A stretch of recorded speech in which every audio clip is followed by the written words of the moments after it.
senantiasa diberikan rahmat kesehatan ya. Sebelumnya, Ibu ingin memastikan bahwa semuanya siap belajar nih. Ibu akan memanggil nama kalian untuk mengecek kehadiran. Yang pertama ada Ananda Nadia Mamita, Ibu. Intan Gracia, Intan, Alivia, Nova Elsa, Ada Ibu. dan Bulan. Ada Bu. Oke, nah Ibu akan membuka pembelajaran kita pada siang hari ini. Yang pertama, Ibu ingin tanya ya, kalian pernah nggak sih mendengar kata deskripsi? Deskripsi itu biasanya kan mendeskripsikan ya sesuai dengan namanya. Kemudian apakah kalian pernah melihat sesuatu yang begitu cantik dan menarik sehingga kalian tuh ingin menceritakannya kepada orang-orang? Apa tuh contohnya? Oh baiklah.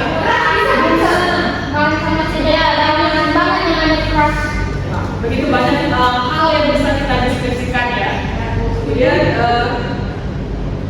sesuai pengumuman Ibu tadi, jadi hari ini kita akan memahami bagaimana mendeskripsikan terutama tempat melalui tes deskripsi.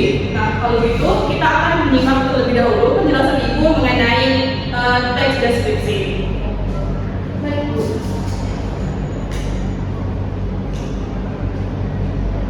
Nah,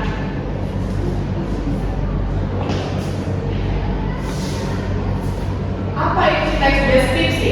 Menurut KBBI, teks deskripsi adalah pemaparan atau penggambaran dengan kata secara jelas dan juga terperinci.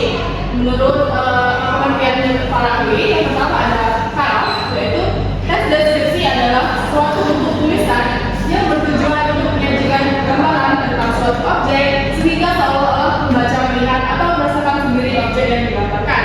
Kemudian yang kedua menurut Kalian, yaitu teks deskripsi adalah tulisan yang menuliskan sesuatu sesuai dengan yang ada sebenarnya sehingga pembaca seolah-olah melihat, mendengar dan merasakan apa yang digambarkan oleh penulis.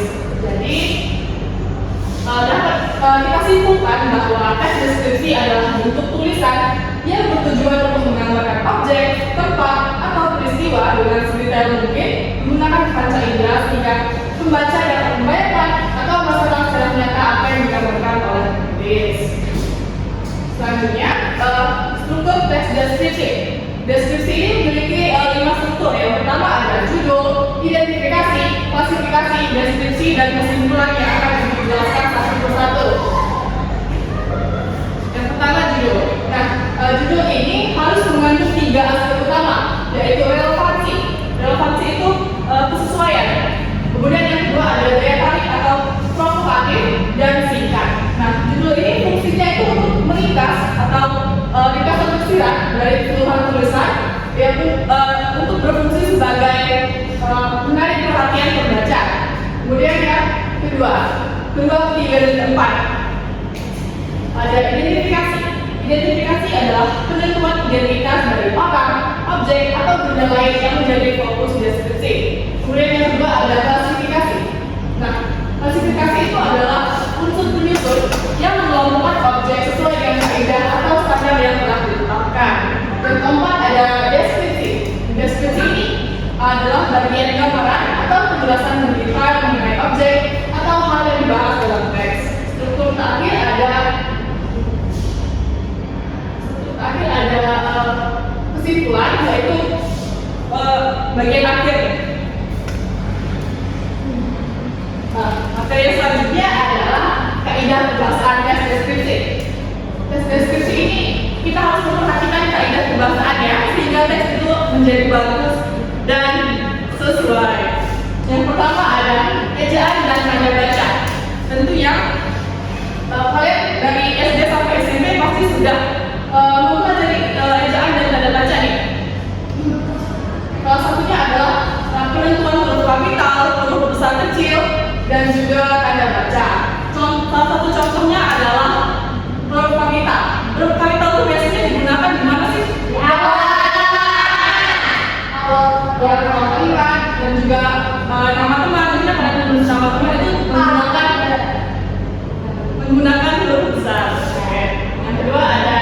nada baca. Nada baca itu ya seperti di akhir kalimat ada titik, kemudian koma dan lain-lain. Selanjutnya ada sinonim. Apa itu sinonim? Kesamaan. Contohnya ibu bilang bagus. Apa sinonim dari kata bagus?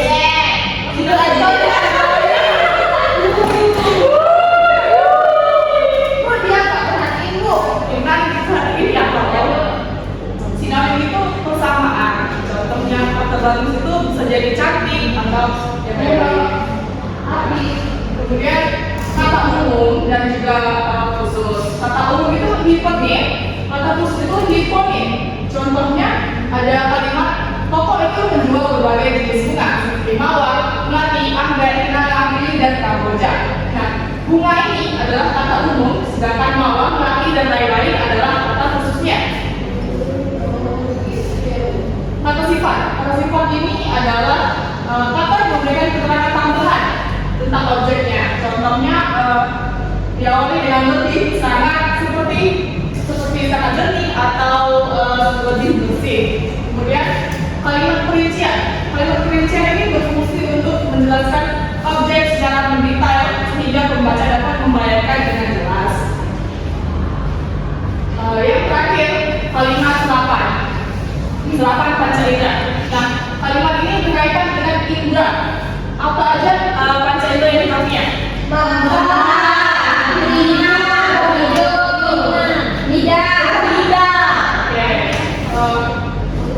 Contohnya ini kita bisa kalimatnya seperti kita bisa mendeskripsikan sesuatu dengan menggunakan mata.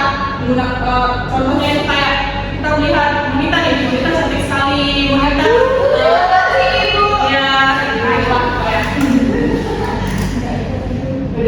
ini dia pembuka ibu tentang materi kita hari ini. Kemudian selanjutnya ibu punya LKPD yang bakal kalian kerjakan nanti. Ibu bagikan aja sekarang ya. Ya Bu. Bisa nggak ya? Biasanya kita. Ini untuk kelompok 1, kelompok 2 dan 3. Oh, saya Bu. Nah,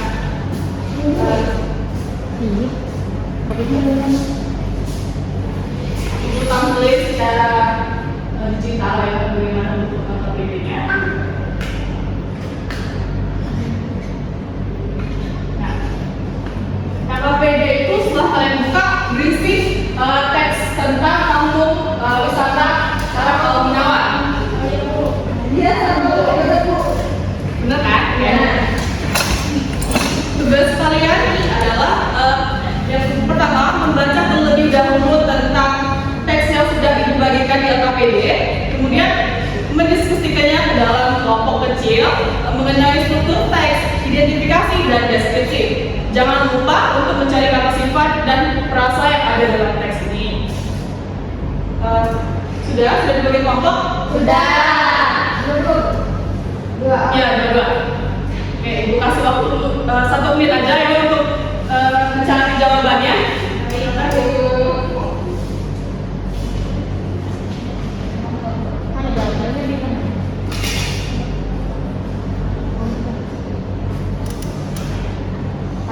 Oke, sudah selesai semua? Sudah. Siapa yang dulu? Ayo. Aku sebentar lagi. Belum Bu.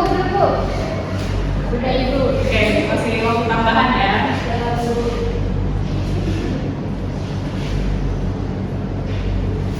Sudah. Oke. Ibu minta satu perwakilan aja untuk satu kelompok yang maju, silakan maju. Siapa yang ingin maju? Ibu. Oke, Alivia silakan maju. Maju kan maju. Iya, ke depan. Wow.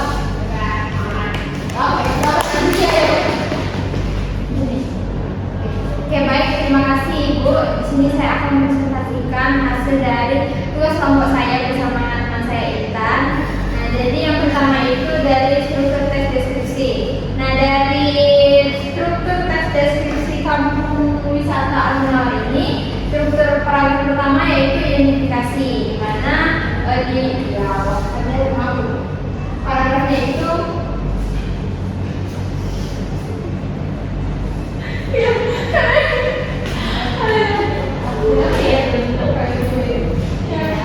Jangan dulu balik ya, sering banget.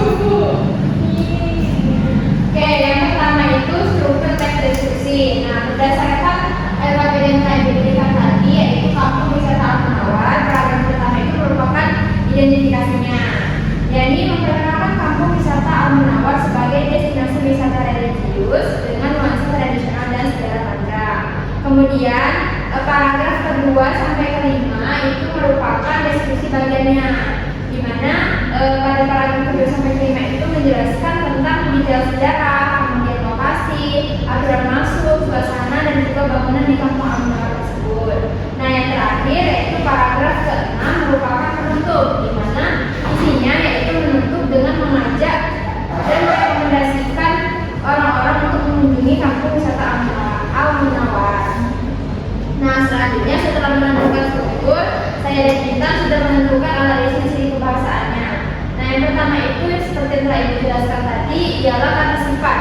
Kata sifat yang digunakan untuk menggambarkan suasana kampung Al-Munawwar tadi ialah religius, kemudian tradisional, eksotis, nyaman, dan menyenangkan. Lalu yang kedua, penggunaan kalimat deskriptif untuk menggambarkan bangunan di kampung tersebut. Nah, salah satunya yaitu ada salah satu kalimat yang mengatakan di tes tersebut rumah-rumah yang berusia mencapai 300 tahun. Kemudian kalimat yang kedua, rumah ini berbentuk rumah gudang pada arsitektur tradisional Palembang dengan elemen kaca di atas jendela-jendela dan pintu-pintu. Nah, yang terakhir hasil diskusi saya dengan Intan tadi yaitu mengenai analisis kebahasaan, makna kata dan frasa. Nah, di sini kami menemukan ada 4, Bu. Yang pertama yaitu kampung wisata. Kampung wisata itu merupakan sebuah wilayah yang dijadikan destinasi wisata dengan tema tertentu. Kemudian yang kedua ada religius. Seperti yang kita ketahui, berarti religius itu berhubungan dengan agama atau kehidupan spiritual. Yang ketiga ada khas. Nah, khas ini merupakan sesuatu yang unik dan identik dengan suatu tempat atau budaya yang dijelaskan di tes tadi. Kemudian yang terakhir ada hiruk pikuk. Hiruk pikuk di sini berarti keadaan yang ramai dan penuh dengan kejutan. Baiklah teman-teman, itu saja presentasi saya bersama Intan. Terima kasih. Wassalamualaikum warahmatullahi wabarakatuh. Waalaikumsalam. Baik, terima kasih banyak penjelasannya Alifia, sangat bagus sekali. Kemudian dari penjelasan Alifia tadi, kita bisa menyimpulkan bahwa tes deskripsi ini menggambarkan keindahan kampung Al-Munawwar secara detail dan menarik. Nah, anak-anak, hari ini kita udah belajar banyak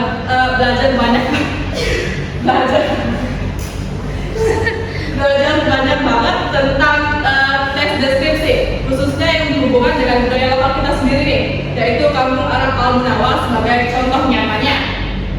Nah, budaya lokal itu bisa kita angkat menjadi materi pembelajaran yang sangat menarik, dan juga biar siswa itu mengenal budaya-budaya lokal sendiri. Kemudian sebelum menutup pembelajaran, Ibu akan menyimpulkan sedikit dari presentasi yang materi kita hari ini, yaitu teks deskripsi. Yang paling penting adalah strukturnya. Yang pertama adalah ada judul, identifikasi, klasifikasi, deskripsi, dan yang terakhir adalah kesimpulan. Yang terakhir tentunya nggak lengkap kalau nggak ada tugas. Jadi Ibu akan kasih kalian tugas, ya. Tugasnya yaitu kalian harus membuat tes deskripsi singkat tentang tempat wisata yang udah pernah kalian kunjungi, yang menurut kalian tuh menarik banget gitu. Dalam tes itu harus menggunakan kata-kata deskriptif dan juga strukturnya harus lengkap. Apakah sudah mengerti? Bisa Kak. Baiklah, terima kasih atas partisipasi kalian. Jangan lupa untuk menyelesaikan tugas yang telah Ibu berikan hari ini. Kumpulnya besok. Oke, sampai jumpa pada pertemuan berikutnya. Sebelum menutup pembelajaran, kita akan berdoa terlebih dahulu. Silakan memimpin doa Alifia. Oke, baiklah, terima kasih atas pelajarannya Ibu. Mari kita berdoa dengan Banggalah, alhamdulillah ya Alhamdulillah. Ibu akhiri, wassalamualaikum warahmatullahi wabarakatuh.